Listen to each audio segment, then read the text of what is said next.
오늘 영상은 결혼 상대자를 만나려는 여자에게 주는 조언으로 세이노님의 책 세이노의 가르침에서 나온 이야기를 들려드리겠습니다. 세이노님은 자수성가한 부자로 1000억 이상의 자산가이며 2001년부터는 가족 단위로 소득세를 10억 원대를 매년 내고 계신다고 합니다. 저는 이 책이 나오기 전 2010년경에 세이노 카페에서 이 글들을 접하고 제본책을 구입했으며 이 책으로 저의 인생 관점이 완전히 바뀌게 되었습니다.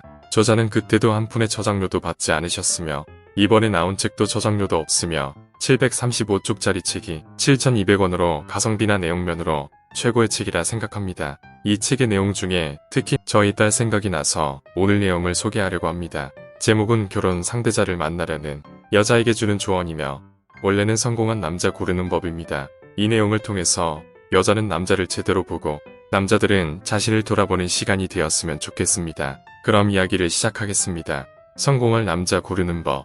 여자에게 있어 사랑은 특히나 지금의 세상에서는 경제적으로 자립할 수 있는 능력을 스스로 갖추고 있을 때 보다 더 완전할 수 있음을 잊지 말아라. 또한 너희의 결혼 생활은 적어도 한국에서는 남편이 될 남자보다는 시어머니를 비롯한 시댁 식구들이 어떤 사람이냐에 의해 더 많은 영향을 받을 수도 있음을 기억하여라. 효도를 지상 의무로 생각하는 남자, 부모 말에 절대 복종하는 착한 남자, 마마보이, 부모 인생을 대신 살아주려는 남자, 과묵하고 말없는 남자, 가족보다 친구가 먼저라고 떠들고 다니는 남자, 제사 안 지내면 큰일 나는 줄 아는 남자 등은 피하는 것이 좋다. 어째서 나는 효도를 지상 의무로 생각하는 남자를 내치는 것일까? 어느 마을에 원님이 새로 왔는데 그 마을에는 유명한 효자도 있었고 악명 높은 불효자도 있었다. 원님은 그 효자와 불효자가 각자 홀아버지를 모시고 있다는 공통점이 있음을 알고는 두 사람을 불러서 효자를 칭찬하고 불효자에게는 너도 효자가 하는 행동을 따라서 하면 효자가 될 수 있다고 하며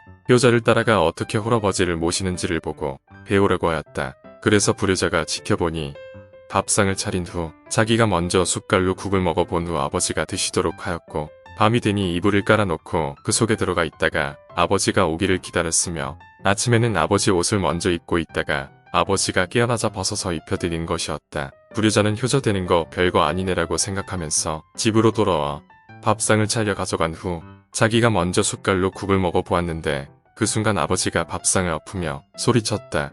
이제는 내가 애비 음식까지 위아래 없이 처먹는구나. 불효자는 그게 아니라고 말을 하려고 하였으나 숟갈이 날아왔다. 밤이 되어 이불을 깔아놓고 그 속에 들어가 있었더니 아버지는 그 광경을 보자마자 발길질을 하며 소리쳤다. 이제는 내가 애비 잠자리마저 뺏는구나. 불효자는 그게 아니라고 말하려고 하였으나 이번에는 주먹이 날아왔다.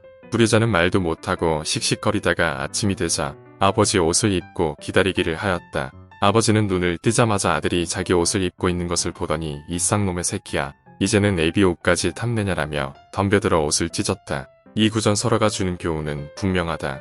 효자나 불효자나 똑같이 그 부모가 만드는 것이라는 점이다. 종종 독자로부터 이런 메일을 받는다. 젊었을 때 집에서 폭력을 행사하고 바람까지 피면서 집을 나갔던 아버지가 20몇 년 만에 형편없는 몰골로 집으로 왔는데 나를 중고생 시절부터 알바시켜 생긴 돈으로 화투치고 명품 사던 엄마가 아버지가 지금까지 전 재산을 사업한다고 하면서 다 날려왔는데 저에게 보증을 서달라고 하시네요.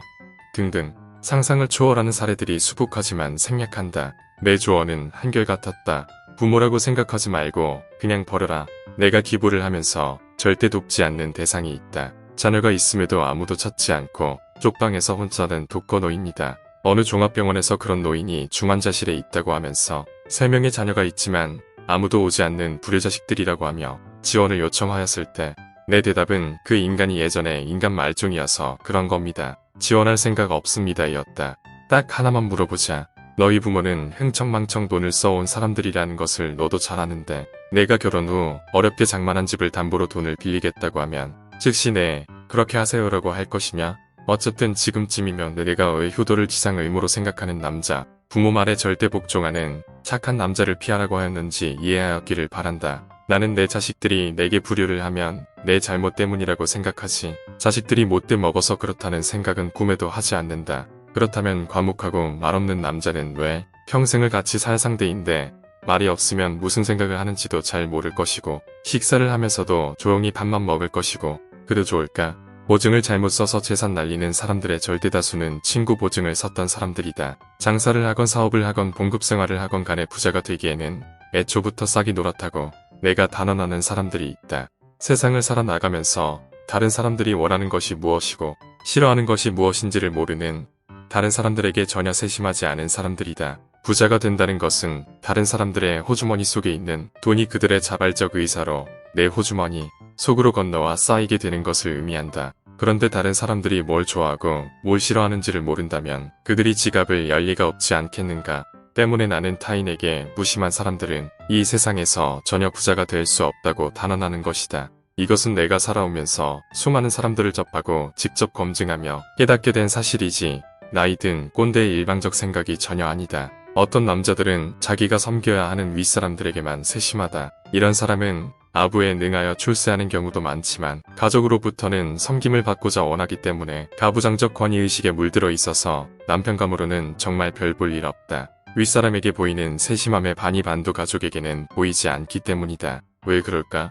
이런 남자들에게 있어 가족은 기본적으로 손 아래 집단에 지나지 않기 때문이다. 대부분의 보통 남자들은 자기가 아는 사람들에게는 세심할 수 있으나 자기가 모르는 사람들에게는 전혀 세심하지 않다. 자기가 모르는 다른 사람들에게 세심하지 못한 남자들을 가장 손쉽게 판가름하는 기준이 있는데 바로 운전하는 모습이다. 우선 남자친구가 당신을 태우고 가다가 당신이 도중에 내려야 할 때 당신에게 가장 편한 곳에서 차를 세운다면 싹이 노란 놈이다. 기억해라. 그런 놈은 너에게만 세심하며 타인에게는 절대적으로 무심한 놈이다. 절대 그것을 당신에 대한 배려로 생각하며 고마워하지 말아라. 차량 통행이 많은 곳에서 비상 깜빡이를 켜고 차를 잠시 정차시키는 행위도 나는 전혀 용납하지 않는다. 다른 사람들을 생각하느라고 오히려 당신을 불편하게 하는 녀석이 진짜 물건임을 명심하여라. 택시를 탈 경우에도 아무 곳에서나 차를 잡으려는 놈은 싹이 노란 놈이다.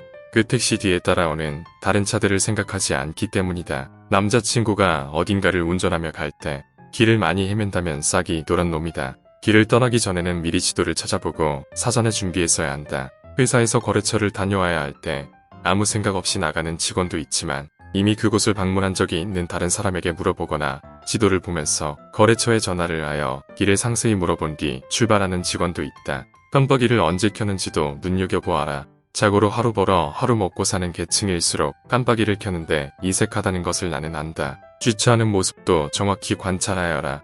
길거리에서 무단 주차하기를 즐겨하는 놈이라면 미래에는 주차장에 갈 돈이 없게 될 놈이라고 보면 틀림없다. 주차장에서 주차를 할 때는 지나칠 정도로 정확히 아는 사람이어야 한다. 담배를 피울 때 창밖으로 쟤를 터는 놈들 역시 싹이 노란 놈들이다. 그 쟤가 뒷차에 날아가 다른 사람에게 피해를 줄 수도 있다는 것에 무심하기 때문이다. 뒤에 차들이 다닥다닥 붙어 쫓아오고 있음에도 앞 유리창에 워시액을 뿌려대며 브러쉬로 닦아 떼는 놈들도 싹이 노란 놈이다. 운전을 거칠게 하는 놈과 과속을 일삼는 놈들은 당연히 피하여라. 야간에도 주간등만 켜놓고 운전하는 바람에 후미등이 안 들어오므로 사고를 유발하는 운전자와 앞차 운전자를 눈부시게 하는 상향등을 켜고 다니는 운전자는 정말 XX갈이라는 생각밖에 안 든다.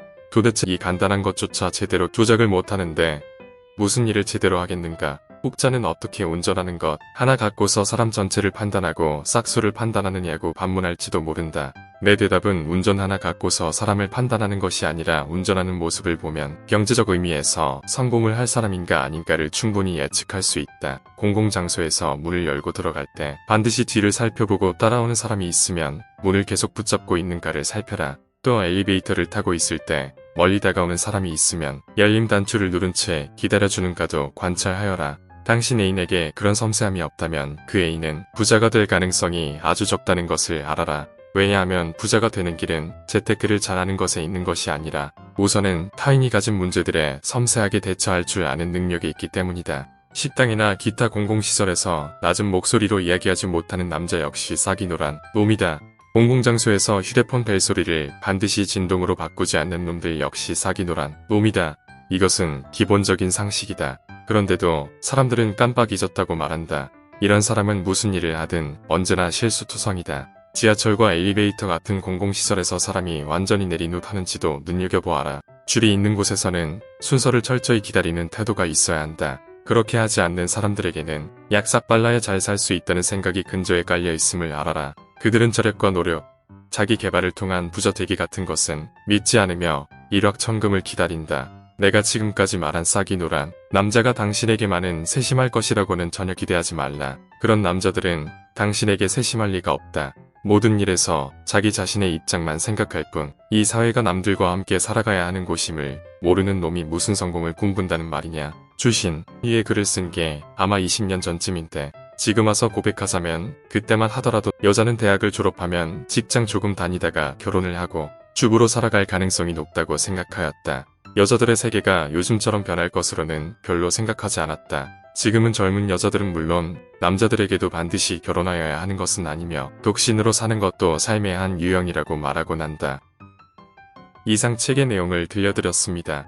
이 내용을 통해서 자신을 돌아보시고 정말 인생을 어떻게 살아갈지 고민하고 삶에서 행동으로 실천해 보시기 바랍니다. 긴 영상 끝까지 함께 해주셔서 대단히 감사합니다.